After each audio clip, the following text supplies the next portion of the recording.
apologize first off. This is literally the only slide because I actually lost my thumb drive about an hour before class, Okay. which is a shame. Okay, so it's a good day. I was very nervous. I did not think I was going to get it.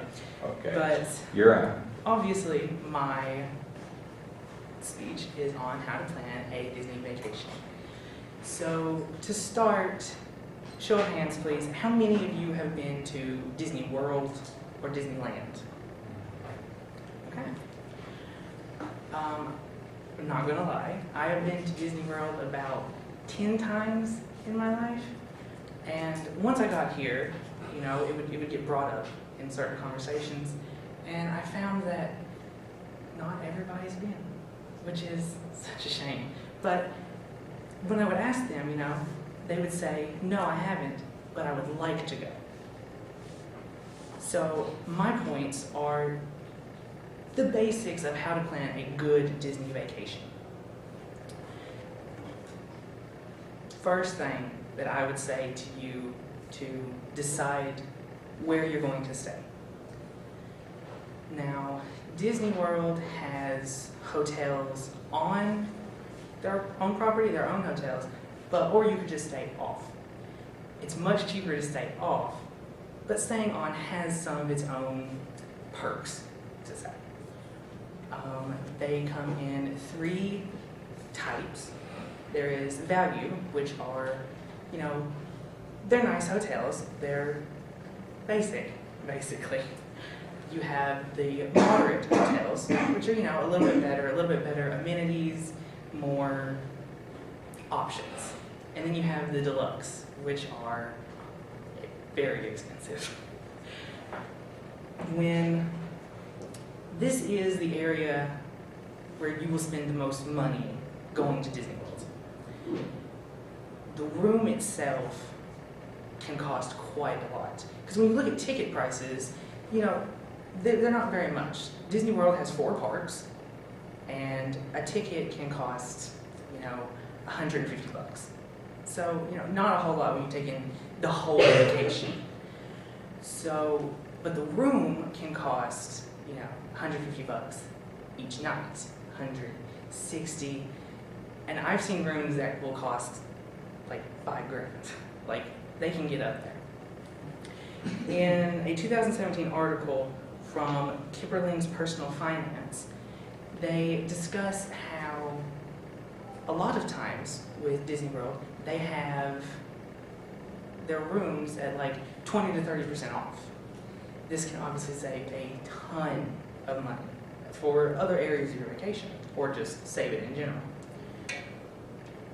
Another thing that's brought up is Disney has a free dining program. They have dining plans that you can buy, which nowadays they've switched to wristbands that they have your tickets, your room, everything on it. So it's a lot easier, in my opinion, to get a dining plan. But I've never actually had to buy one, because at certain points throughout the year, in order to fill rooms, Disney will offer this to try to fill those spaces. It is, you have to stay a certain amount of nights in certain hotels, and you get this offer, which the basic one, which is what we've always gotten, still cost about $1,000, which it's plenty of food, definitely. So it's definitely worth it. Now, another aspect of going to Disney World is, while we're older, obviously, a lot of people see Disney World as being for younger kids, you know, the princesses and Mickey Mouse and all of this, but it's really not. A lot of people don't understand that Disney has moved forward in alcohol.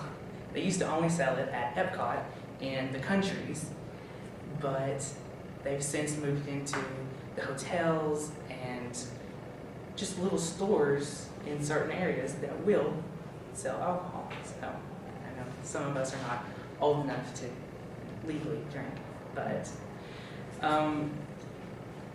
Disney World, the size of Disney World surprises a lot of people.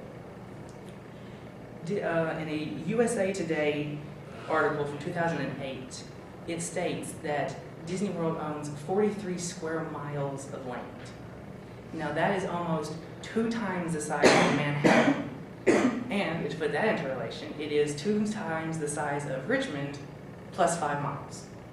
So it's a lot of land. And a lot of people don't realize that because, you have the parks, you have the hotels, but a lot of it is used for conservation, protecting the natural things that were just already there. Then,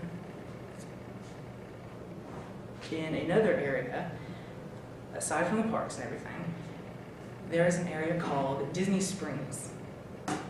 Basically, it's a glorified pedestrian mall. It's a wonderful place. But it's recently gotten revamped. It has tons of shopping, entertainment. They just got rid of a Cirque du Soleil show, and I think they're putting in a different one. But they have huge theaters, they have bowling, which is like upgraded bowling, dine-in theaters. It's just, there's a lot of stuff to do that a lot of people don't realize would be Disney's type of thing, which I think keeps some people from going and experiencing Disney as a whole. On the New York Times this year, 2018, it was voted number 41 of 52 places to visit this year. So, because they had just revamped it, and I've been, and it's definitely worth it. So some people don't understand this about Disney, so that's kind of what I was hoping to achieve by this. Is some of you who haven't gone to Disney World, maybe look into it, and if you think it's too expensive, look at the discounts, check the rooms, look at the offers they're giving. Even though with the free dining, though, I will say this: it is the most popular offer from Disney. But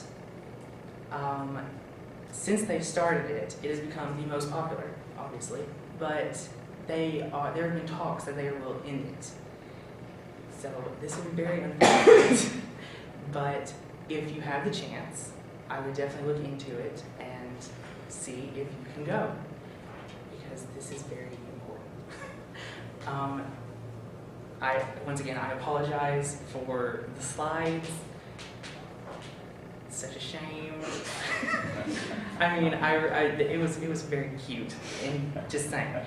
But I thank you, and I hope you will go to Disney World.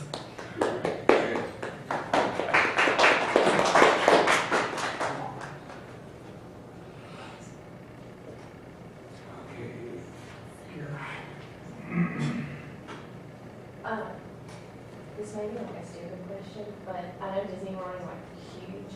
Is it hard to like do, I guess, everything in like a certain amount of time? Or? It really depends on how long you go. Like I said, there's 4 parks, and you can get done a park in a day.